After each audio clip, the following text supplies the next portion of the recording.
Congress has 2 weeks to avoid defaulting on American debt by lifting the debt ceiling. Meanwhile, President Joe Biden's priorities are being pared down a bit in the $3.5 trillion social spending bill amid infighting among Democrats. Will the two factions in that party reach compromise? Joining us now to talk about that and much more are Congressman Bill Foster, a Democrat from Naperville, Congresswoman Robin Kelly, a Democrat from Matteson, Congresswoman Marie Newman, a Democrat from Chicago's Southwest Side, and Congressman Mike Quigley, a Democrat from Chicago's North Side. We invited all the Republicans in Illinois' congressional delegation. None accepted our invitation tonight, but we do thank the four of you for being back here with us. Representative Kelly, I'll start with you. Treasury Secretary Janet Yellen has warned of a possible recession if action on the debt ceiling isn't taken. Is it possible that political gridlock will lead to defaulting on the U.S. debt? Well, I always say I'm an optimist, so I believe that we are going to get this done. I don't think the Republicans want to be blamed for it because it would be their fault if we didn't get it done. So I believe that we are going to get this done. All right, and let's hear from Senate Minority Leader Mitch McConnell. He said Democrats will need to go it alone, raising the debt limit using the reconciliation process. And here's what two Senate leaders said yesterday about that. We aren't asking Republicans to vote yes, even though it's debt that they incurred. We are simply asking that they get out of the way. The majority doesn't need our votes. They just want a bipartisan shortcut around procedural hurdles. Representative Newman, obviously this is in the other chamber, but do you think Republicans there are going to stick with threats of filibustering a debt ceiling vote? I think that they very well could. Again, I'm an optimist too, like Robin. I hope that they'll take the moral and conscious and prudent path and pass it with us and join us and do what's right for Americans. But we never know. Congressman Quigley, do you see any end game here? Are there any talks behind the scenes of what the end game of this is? Look, I don't know what negotiations you can have. This is the full faith and credit of the United States government at stake. National, international markets are at stake. You have to take responsibility. I'm perhaps not as optimistic. This is a new breed of Republican we're dealing with here who thinks that gamble's okay, even though they're what patriarch Ronald Reagan said, that doing this is unconscionable, and he strongly advised against doing anything so dangerous. All right, so this is all occurring as debate goes on the two major pieces of the president's economic agenda. The infrastructure bill was pulled last week. Congressman Bill Foster, the president has had meetings on Capitol Hill with congressmen. What have those meetings been like? Well, look, he just reminded us that we're all in this together as Democrats.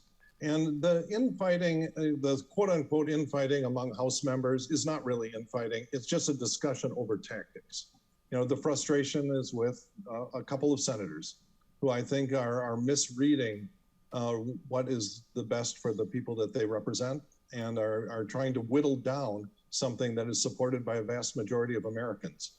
And so the House will do what is necessary to get both of these passed.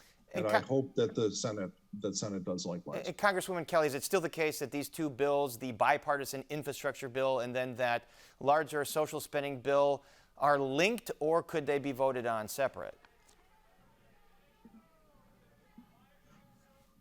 Congresswoman Kelly, I don't know if you're on mute. Oh, I'm sorry, I didn't hear you. I just yeah, cut off.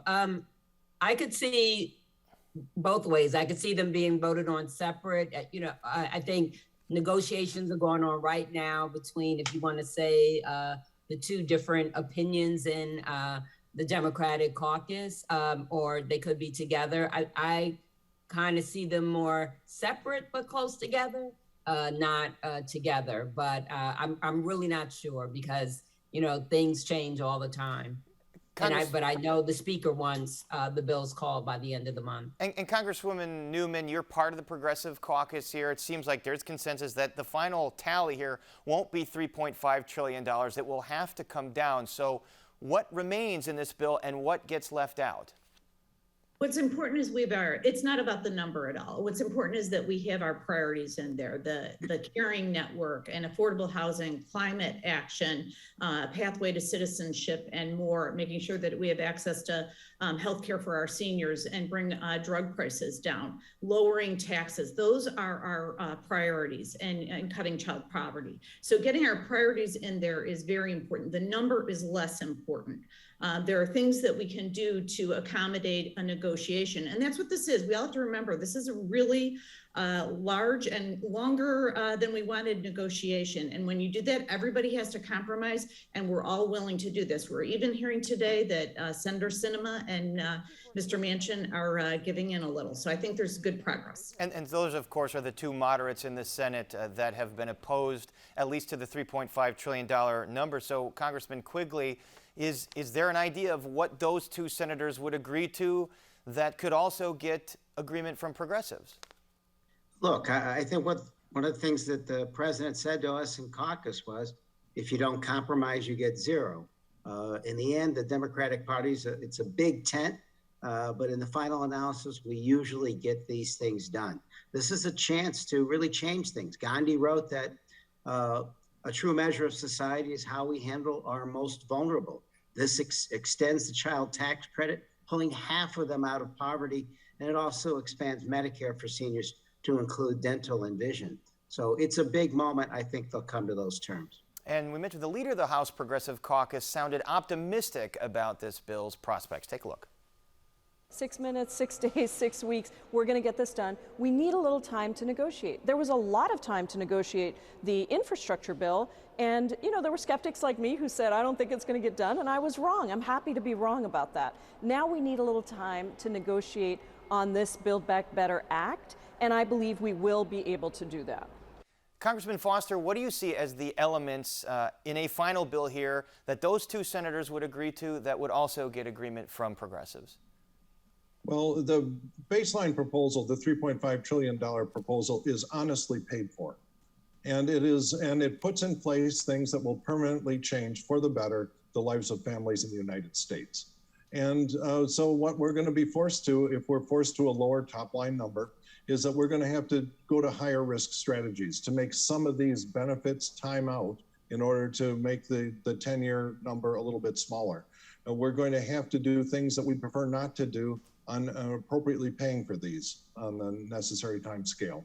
And so there'll be more, and my worry is there'll be more sort of shenanigans in how you score this thing instead of the honest, solid, fully paid for proposition that is really President Biden's plan. And Congresswoman Kelly, how is it paid for? Do we have a better understanding of that, especially since the president says it's raising taxes on the highest earners, but Republicans say it'll ding middle class earners? Well, anyone making less than $400,000, their taxes will not go up, and then businesses, corporations will start paying their fair share. There are some businesses that have paid nothing, and we have to change that. People and businesses have to pay their fair share, and that's how it will be paid for.